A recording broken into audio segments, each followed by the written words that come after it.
So I'm going to try and not repeat what Sarah and Gareth have said, because they are our superstars and they have been doing everything fantastically.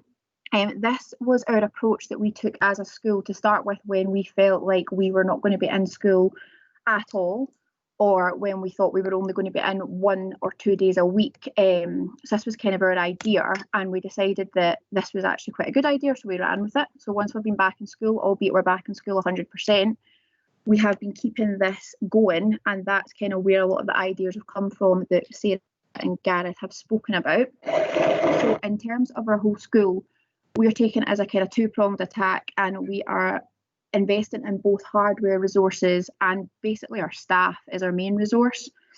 So before lockdown, we were actually really lucky, and we bought just over 15 visualizers. These are like gold dust now if you're trying to order them. And we have been using them. Gareth uses them quite a lot. I know some other sciences use them, and maths are making quite good use of them. So if you can get them, we highly recommend them. They're really good. Gareth and Sarah have also mentioned that we are buying in webcams, and we've put the link to that in the chat channel for some people that have been asking. We're also buying in microphones, albeit the webcams have an inbuilt microphone. A lot of our staff are a little bit hesitant to doing live lessons because they don't want to be seen. So we've purchased microphones for those staff in mind to try and encourage them over, but also to help with giving some audio feedback in OneNote, picking up on Sarah's point there at the end, work smarter, not harder, especially subjects like English, history. They're finding them really helpful, that they're not having to write out screeds of feedback, but they're able to just quickly record something, insert it into the OneNote, and it's just making things a lot smoother for everyone.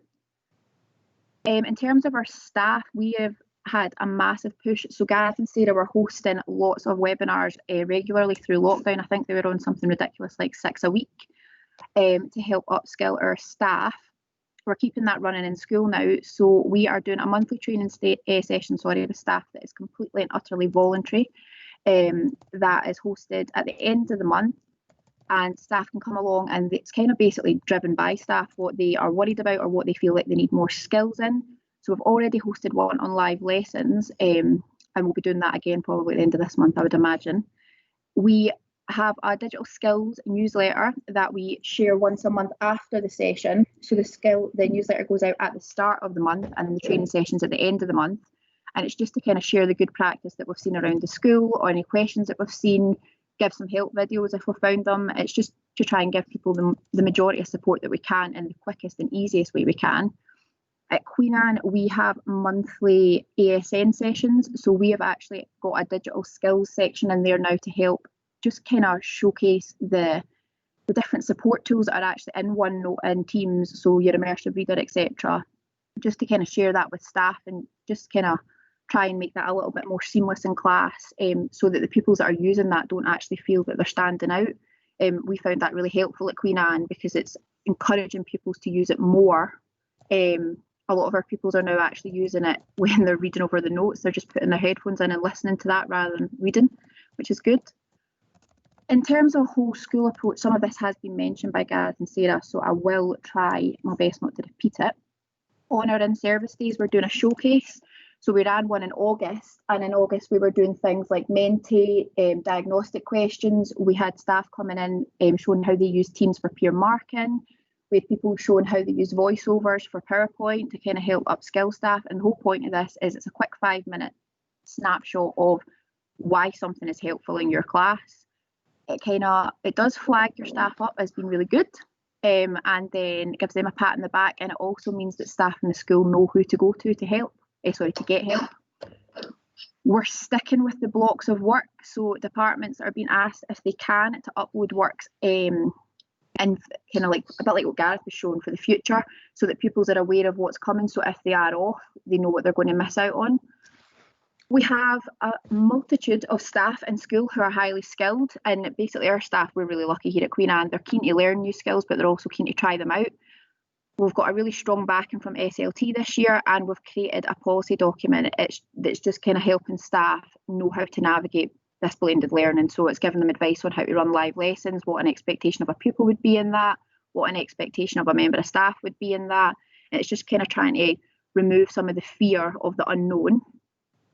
And this is basically what Gareth and Sarah were talking about. So we're encouraging staff regularly to remind pupils how we're using Teams and OneNote. There's a variety of approaches happening in Queen Anne. I saw somebody ask, why does Gareth not use the files section? Some people in Queen are just using files and assignments. Some people are using OneNote. We're kind of saying these are the platforms that we want to use, but how you use them is up to you. So we're encouraging staff to take 5-10 minutes at the start of every lesson where possible to just remind pupils where they get work, how we expect that work to be handed in. We're asking staff to have, like Sarah and Gareth showed, a lesson channel for live lessons and one for absent pupils so they can access the work that they have missed. We're asking where possible to always upload evidence. So like Gareth was showing you with the screenshots, so that we've just got this bank of material that if we need evidence, should it come to it, that we have it. And staff are also making use of the insight part of Teams to monitor engagement. And any pupil that is not engaging with the work, be that whilst they are in school or at home, that's getting flagged up to our guidance team, just so that we're not missing any pupils out and we're giving everybody the best chance. And again, as Sarah said, at Fife, we've got a big issue with bandwidth just now, so only necessary pupils are being asked to join the live lessons. As I mentioned, as a school, this is the kind of platform that we are using, but every department is doing it differently to suit their needs, what's best for their subject, and we're not kind of having a unified approach to this. We're kind of encouraging staff to try and use things that are suitable for them. So the diagnostic question, that has been highly used by our maths department. It's very helpful for them. They enjoy it. It's already made up. It's cutting down on their workload, but that's maybe not been as highly used in the art department, for example, because it's not something that is easy for them to engage with. So basically for us, the future is we do see this being the new normal. And even if things were to go back to the old normal, if that's a phrase anymore, this is how we want to keep progressing. The pupils are enjoying it. The feedback we're getting from pupils is they are finding it a far more engaging way to work. They like that they can catch up on work at home. If they were slowing down in class, they maybe weren't at the same pace. They're enjoying the fact that they can tell us if they're not going to be in due to absence, but they're not missing out, and they're still being able to join in the class. They're still being able to know what's going on. But ultimately, we are trying to get it right for every pupil, but we're probably making a few mistakes here and there.